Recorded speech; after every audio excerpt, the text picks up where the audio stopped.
Қазталов ауданында ашық әкімдік жобасы жұмысын бастады. Басты мақсат халыққа қолжетімді қызмет көрсету, азаматтардың өтініштерін бір терезе қағидаты бойынша қабылдау.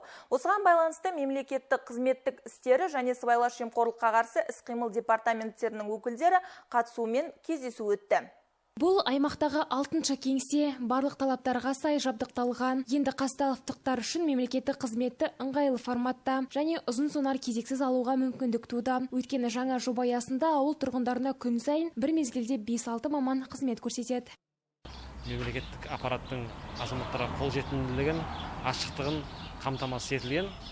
Енді келешекте барлық азаматтар өздері алатын мемлекеттік қызметтерін осы ашық әкімдікке келіп, ешқандай кедергісіз қолайлы жағдайда өздері мемлекеттік қызметтерін ала алады.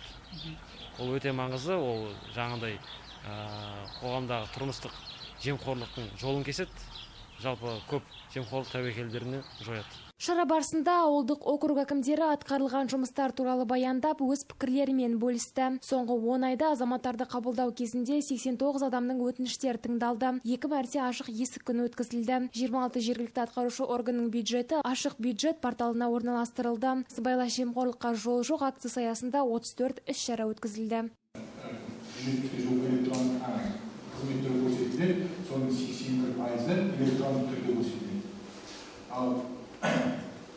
Сол 81%-ның өзі облыс тұрғындары 77% ғана электронды түрде алады.